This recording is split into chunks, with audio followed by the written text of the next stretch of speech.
같이 기도함으로 새벽기도 시작하겠습니다. 하나님 앞에 나아가는 오늘의 이 시간이 하나님의 생수를 마시는 시간, 하나님 가운데 나를 다시 바라보는 시간, 또 하나님 가운데 정말 깨닫고 하나님만 더 인생 가운데 커 보이는 시간, 문제는 작아지고 하나님이 커지시는 은혜의 시간, 이 시간이 되게 하여 주옵소서. 예수님 이름 받들어 기도합니다. 아멘. 오늘은 마가복음 6장 1절에서 13절입니다. 마가복음 6장 1절에서 13절입니다. 예수께서 거기를 떠나서 고향으로 가시니 제자들도 따르니라. 안식일이 되어 회당에서 가르치시니 많은 사람이 듣고 놀라 이르되 이 사람이 어디서 이런 것을 얻었느냐? 이 사람이 받은 지혜와 그 손으로 이루어지는 이런 권능이 어찌 됨이냐? 이 사람이 마리아의 아들 목수가 아니냐? 야고보와 요셉과 유다와 시몬의 형제가 아니냐? 그 누이들이 우리와 함께 여기 있지 아니하냐 하고 예수를 배척한지라.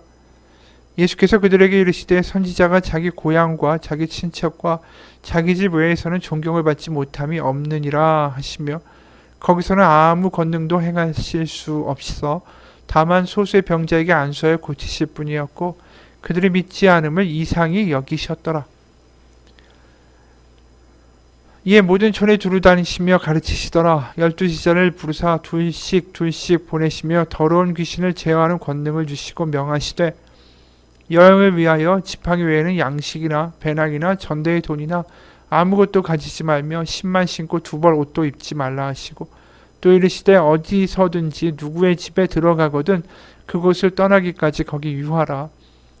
어느 곳에서든지 너희를 영접하지 아니하고 너희 말을 듣지도 아니하거든 거기서 나갈 때에 발 아래 먼지를 떨어버려 그들에게 증거를 삼으라 하시니 지도들이 나가서 회개하라 전파하고 많은 귀신을 쫓아내며 많은 병자에게 기름을 발라 고치더라. 아멘. 예수님이 고향으로 가시죠. 예수님의 고향의 인구는 한 300명 정도가 되었을 것이다 라고 역사학자들이 추측을 합니다. 그 이야기는 사람들이 다 안다라는 거예요. 거기 회당에 가서 예수님이 가르치시니까 사람들이 당황하는 거예요. 2절 안식일에 대해 회당에서 가르치시니 많은 사람들이 듣고 놀라 이르되 이 사람이 어디서 이런 걸 얻었느냐? 이 사람이 받은 지혜와 그 손으로 이루어지는 이런 권능이 어찌 됨이냐. 그들이 깜짝 놀랐다라는 거예요. 원어의 의미를 보면 예기치 않다가 한 방을 맞았다라는 뜻이에요. 왜냐하면 그들이 익히 알았던 예수니까. 저 예수가 무슨 이야기를 하겠어. 이 몸으로 일하는 그런 사람, 직업을 가진 사람이 무슨 랍비도 아닌데 그런 생각하고 회당에 갔다가 예수님의 말씀을 듣고 깜짝 놀란 거죠. 그러면서 하는 말이 마리아의 아들 목수가 아니냐. 근데 이 두 호칭이 굉장히 경멸적인 호칭으로 부른 거예요. 왜냐하면 그 당시에 우리가 알다시피 여성을 비하했죠. 그래서 여성은 회당의 멤버도 될 수 없고 여성은 율법을 모르기 때문에 랍비는 상종도 하지 않는 어떻게 보면 남성에 비해서 정말 저열한 존재처럼 취급되던 때였습니다. 근데 예수님을 뭐라고 불렀냐면 마리아의 아들이라고 불렀어요. 이게 모욕이죠. 왜냐하면 그 당시에 다 아버지의 이름을 따라서 불렀기 때문이죠. 우리가 바요나 시모나 마태복음 16장 17절에 바요나 시모나 베드로를 이렇게 예수님이 불러주시죠. 바요나라고 할 때 이 앞에 바는 바르라는 히브리어의 말이고 요나는 바로 아버지의 이름이에요. 베드로의 아버지의 이름. 그러니까 바요나 이거는 바르요나 요나의 바로 아들. 이 바르라는 건 아들이라는 걸 뜻하고 바로 요나는 아버지의 이름이죠. 그래서 바르 아들, 요나의 아들이라는 뜻이에요. 그래서 요나의 아들 시모나 이게 베드로의 이름이에요. 그러니까 자기 동네에서는 어떻게 불렸냐면 야 요나 집안에 네가 맏아들 시몬이냐? 이렇게 얘기한 거예요. 그러니까 바요나 시몬이라는 이름 자체가 그 동네에서 그가 어느 집안의 사람이냐를 이야기할 때 늘 우리도 그렇잖아요. 너 대추나무 아래에 있는 집의 셋째냐? 아니면 누구네 네가 이장집의 셋째냐? 넷째냐? 뭐 이렇게 이야기하듯이 그런 거라는 거죠. 근데 이걸 지금 요셉의 아들이라고 하는 게 아니라 바요셉, 예수가 아니냐 이런 것도 아니고 마리아, 여인의 아들이라고 부르는 거예요. 이 경멸하는 표현이죠. 게다가 목수가 아니냐. 이 목수라는 단어는 히브리어로 여기서 이제 헬라어가 쓰였죠. 텍톤이라는 헬라어가 쓰였는데 이건 컨스트럭션 워커라는 뜻이에요. 공사장에서 일하는 사람. 그러니까 목수라고 이제 칭해졌지만 그냥 그 공사장에서 일하는 사람이었다라는 거죠. 그래서 이 호칭에서 고향에서 예수님을 어떻게 대했는가를 완전히 알 수 있는 거예요. 예수님을 아버지의 이름, 아버지의 누구의 자식이라고 부르지도 않고 어떻게 보면 굉장히 모욕적인 말을 하고 그리고 예수님의 직업을 가지고 부르면서 그들이 알고 있는 그 배경을 가지고 예수님을 모욕하는 거죠. 바로 이런 반응에 대해서 예수님이 이렇게 이야기하시죠. 4절 예수께서 그들에게 이르시되 선지자가 자기 고향과 자기 친척과 자기 집 외에서는 존경을 받지 못함이 없느니라. 그러니까 실제로 우리가 구약을 보게 되면 많은 선지자들이 자신의 고향에서 배척을 당합니다. 예레미야도 그랬죠. 예레미야는 실제로 아나돗이라는 자신의 고향에서 심판의 메시지를 전하자 거기서 죽을 뻔합니다.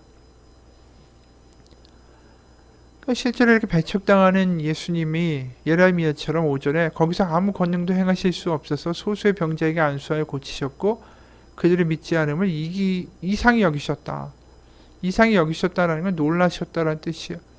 그들이 이렇게까지 안 믿는 것에 대하여 놀라셨다. 예수님의 예상과 기대를 뛰어넘는 그들의 모습이었다라는 것입니다.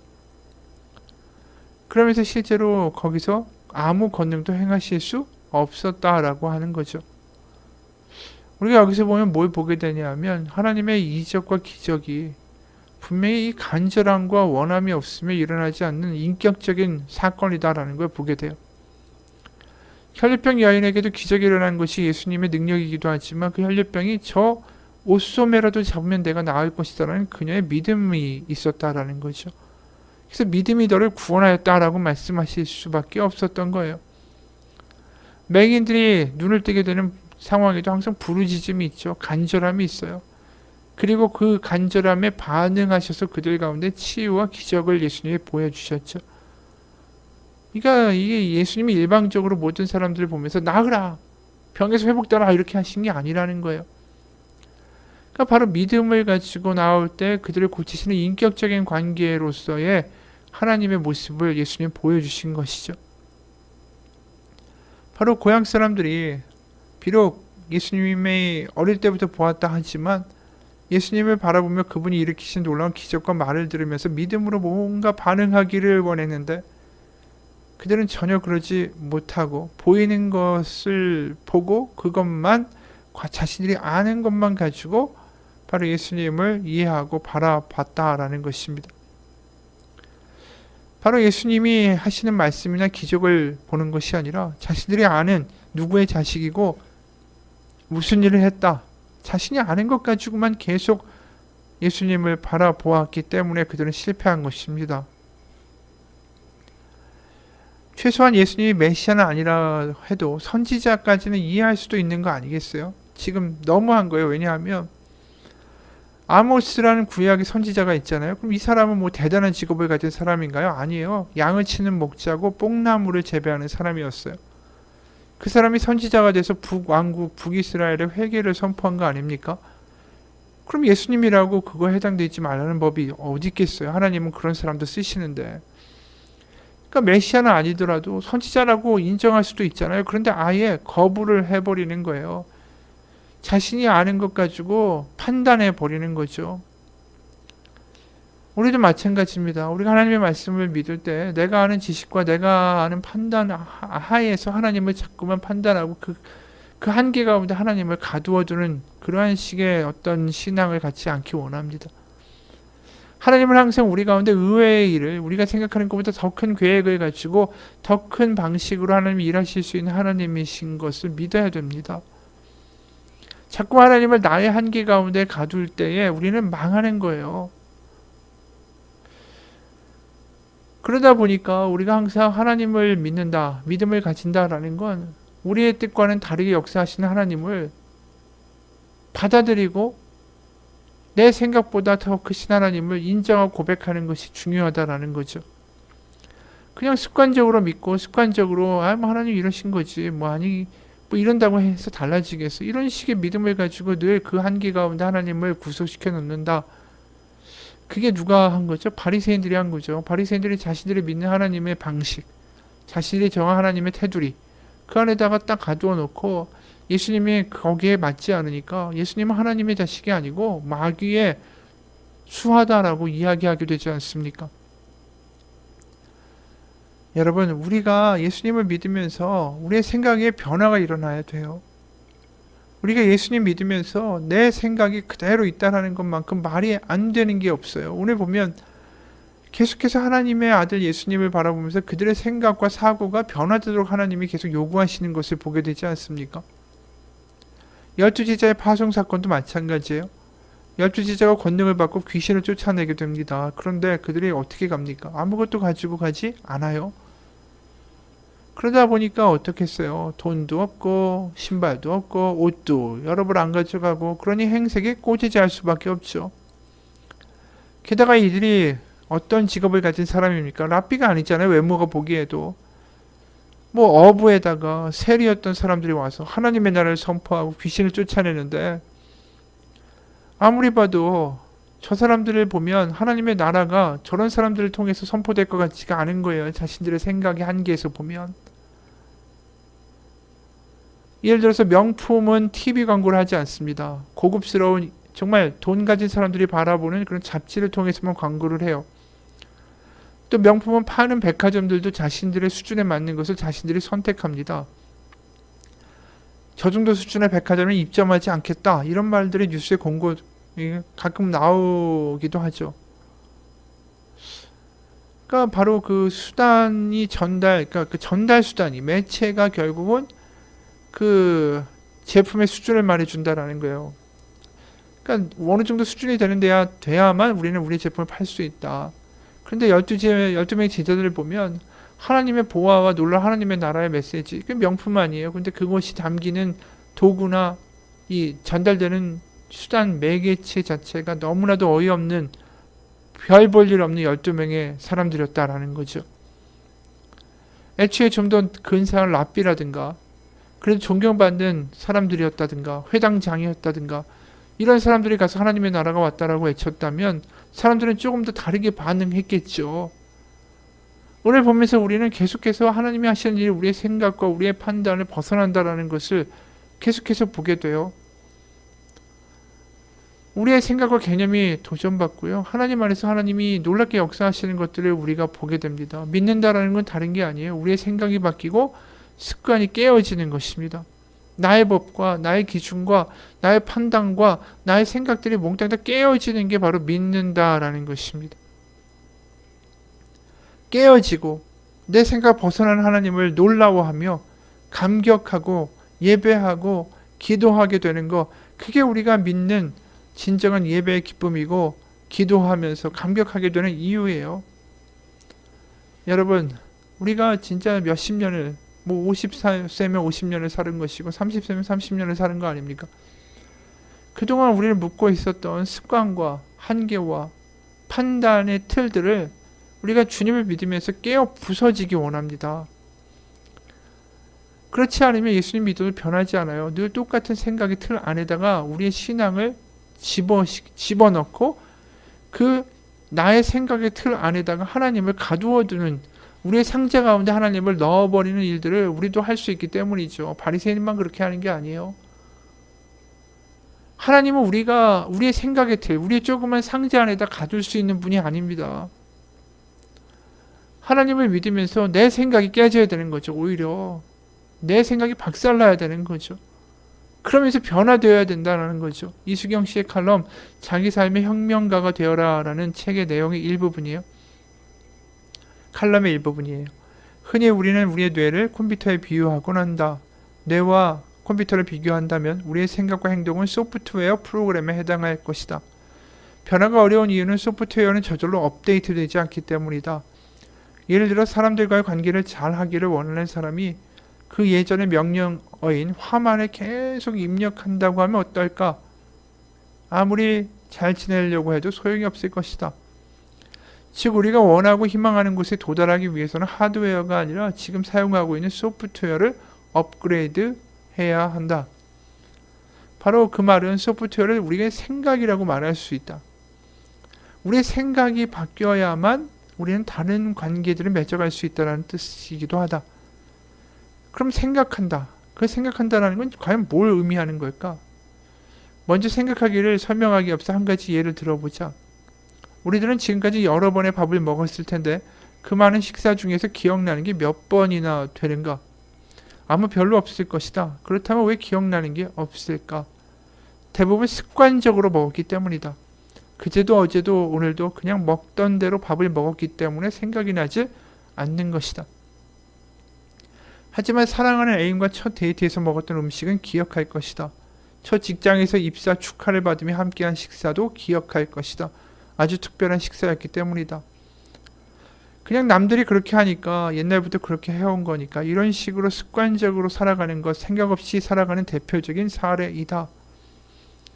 우리에게 익숙한 것, 우리가 습관적으로 말하는 방법이나 표정이나 태도에 대해서 다시 한번 생각할 수 있을 때 우리는 비로소 생각한다고 말할 수 있다.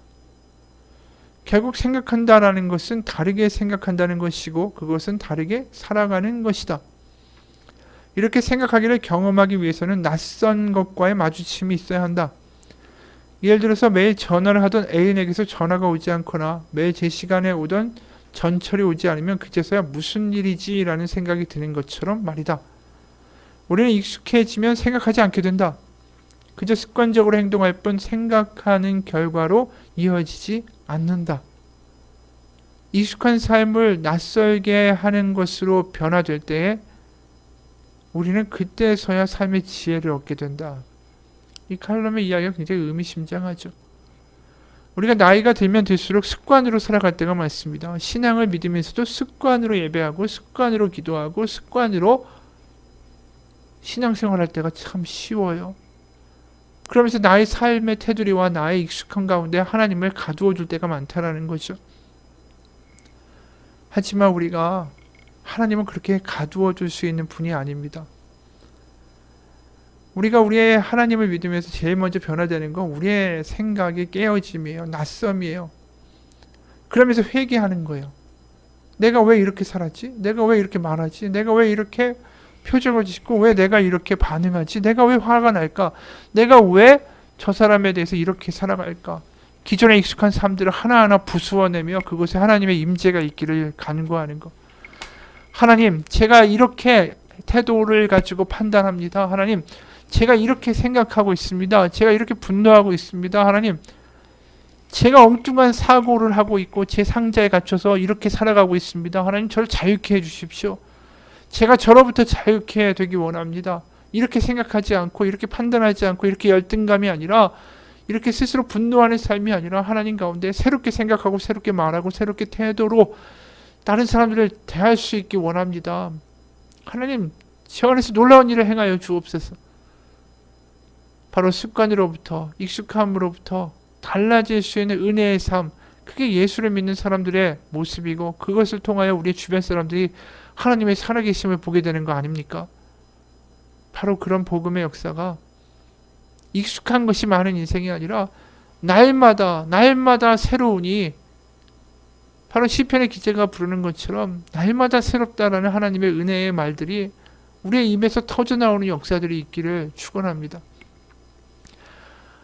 하나님 아버지, 우리가 습관으로 하나님을 믿는 것이 아닙니다. 내 습관 가운데 내 사고와 내 판단과 내 기준 가운데 하나님을 구속시키는 자가 아니라 매일매일 하나님의 새로움을 맛보며 매일매일 하나님이 내 안에서 일으키시는 새로운 일들을 경험하고 말씀 가운데 내 생각과 내 판단과 내 과거의 기준과 습관들이 깨어지며 하나님 가운데 새롭게 생각하고 새롭게 말하는 것들을 경험하고 하나님 가운데 다르게 생각하고 다르게 사랑하고 다르게 반응할 수 있는 우리 인생이 되게 도와주옵소서. 습관으로 살기엔 우리 인생이 너무나도 안타깝습니다. 60평생을 살아도 아무것도 기억나지 않고 누구도 사랑하지 못하고 누구도 자유롭지 못한 그런 불쌍한 인생이 아니라 하나님 가운데 정말 새롭게 되어 새로운 피조물로서의 새로운 삶을 기억하며 매일매일이 새롭고 감격되는 인생 되게 도와주옵소서. 예수님 이름 받들어 기도합니다. 아멘.